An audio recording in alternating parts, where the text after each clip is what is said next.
A do ta besoj dikush që një njeriu ka fshuar 173 herë nga gjarpëritë më helmues në botë dhe jo vetëm që nuk vdiq, por jetoi 101 vjet dhe shpëtoi mijëra jetë. Kjo është historia tronditëse e njeriut gjarpër Bill Hast, një legjendë e gjallë që e ktheu helmin degeprurës në një armë për të shpëtuar njerëzimin.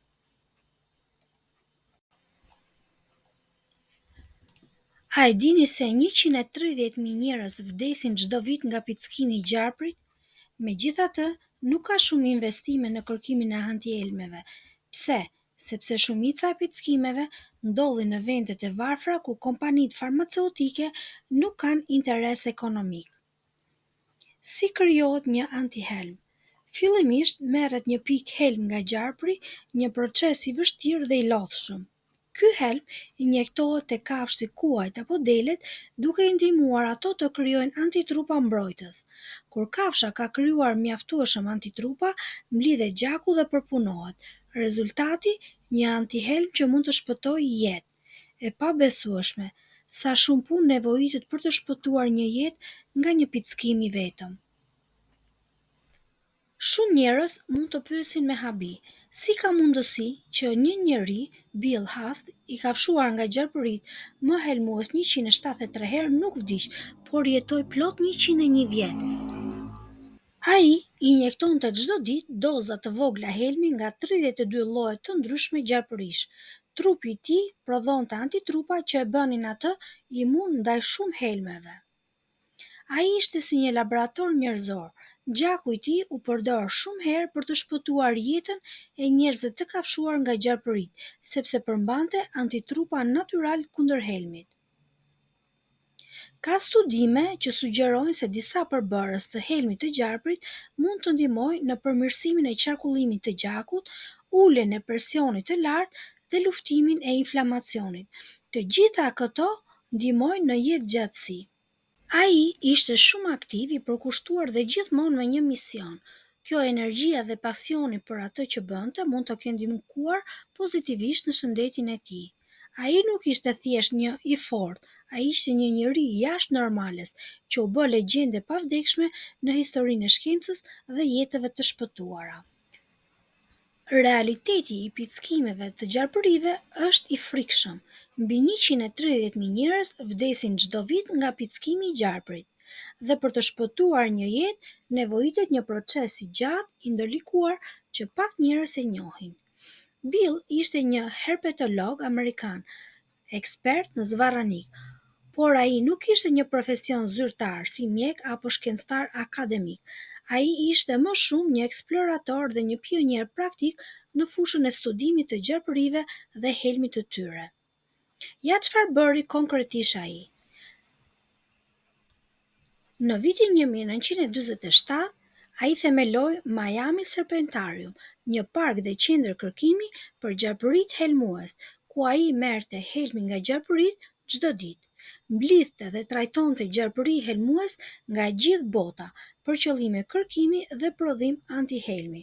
I injektonte veten me helm për dekada për të zhvilluar imunitetin personal. Dhuronte gjakun e tij për të shpëtuar njerëz të kafshuar nga gjarpëritë. Gjaku i tij kishte antitrupa që ndihmonin në neutralizimin e helmit. Ai ndihmoi në zhvillimin dhe përmirësimin e antihelmeve përmes përvojës së tij unike me gjarpëritë helmues. Pickimet nga gjarpëritë janë një problem i madh, sidomos në zonat rurale. Më së shumti në stinën e verës, shumë gjarpëri helmues e kanë helmin e koncentruar për shkak të thatësirës. Antihelmet janë të shtrenjta dhe të rralla. Shumë spitale rurale nuk i kanë. Shumë njerëz vdesin, jo sepse nuk ka zgjidhje, por sepse ajo nuk është e arritshme.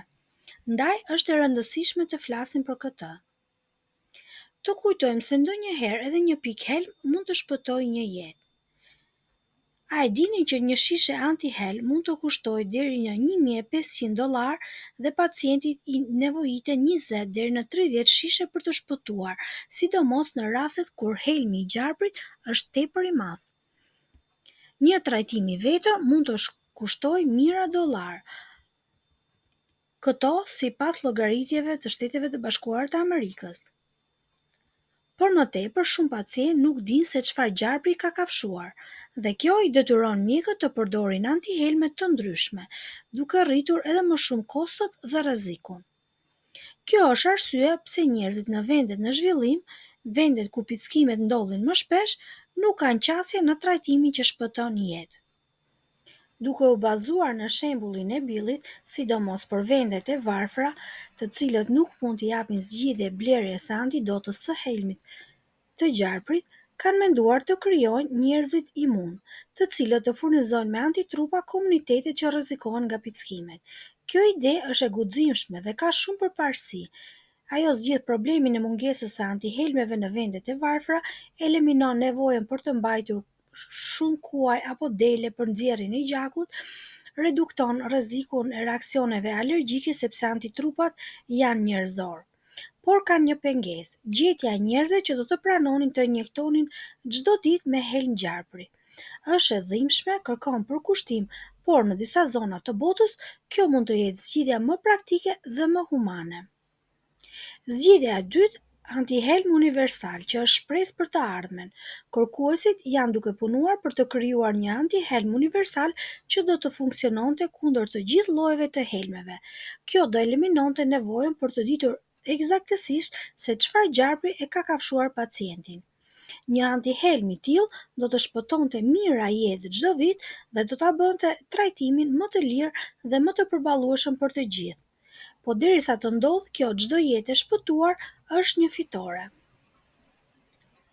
Shkencëtarët mendojnë që gjarpëritë helmues nga kobrat e në përkat mund të kenë pasur një paraardhës të përbashkët. Ky gjarpër i lashtë, ndoshta i vetmi helmues në kohën e tij, i dha jetë gjithë linjës evolutive të gjarpërive që sot kanë helm. Dhe si trashëgimi, helmi i tij përmbante disa proteina specifike që janë ende të pranishme në helmet e shumë gjarpërive modern. Kjo është pika kyçe për të krijuar një antihelm universal. Nëse shkencëtarët arrin të identifikojnë këto proteina universale, mund të krijojnë një antihelm që funksionon kundër të gjithë gjarpërive helmues në botë, ose të paktën të zvogëlojë ndjeshëm dëmet që shkaktojnë helmet e tyre. Por ka një problem. Disa shkencëtarë besojnë se helmi i gjarprit ka evoluar në mënyrë të pavarur në disa specie, një proces që quhet evolucion konvergjent. Kjo do të thotë që jo të gjithë gjarpëritë kanë të njëjtën linjë gjaku helmues, dhe nëse helmet e tyre janë krejtësisht të ndryshme në përbërje, atëherë nuk ka një zgjidhje të vetme për të gjitha llojet e helmit. Sikur kjo të mos mjaftonte, helmi i gjarprit është një nga substancat organike më komplekse në planet, i përbërë nga qindra proteina të ndryshme dhe ndonjëherë dhe nga enzima që imitojnë proteinat njerëzore. Kjo e bën shumë të vështirë të dallosh cilët përbërës janë universal dhe cilët janë unik për çdo gjarpër. Çfarë po bëjnë shkencëtarët tani? Aktualisht, kërkuesit në laboratore të avancuar po përdorin teknologji së inteligjencës artificiale dhe analizë gjenetike për të hartuar helmet dhe për të gjetur molekulat e përbashkëta. Ky është një hap gjigant dhe krijimi të një antihelmi universal që mund të shpëtojë mijëra jetë në vende ku trajtimi është i pamundur ose i paarritshëm. Përfundimisht mund të themi, nga një gjarpër i lashtë mund të arrijmë të një zgjidhje globale. Helmi që dikur u zhvillua për të kapur prenë, sot mund të na ndihmojë të shpëtojmë jetë. Nga historia e Bill Haas tek kërkimet moderne për një trajtim universal, lufta kundër helmit të gjarprit është ende duke vazhduar, dhe ndoshta shumë shpejt do të kemi një zgjidhje për të gjithë botën. Nëse të pëlqeu kjo video, mos harro të bësh like, komentoj, jep mendimin tënd dhe shpërndaje këtë informacion të vlefshëm. Ju mirëpresim në video të tjera.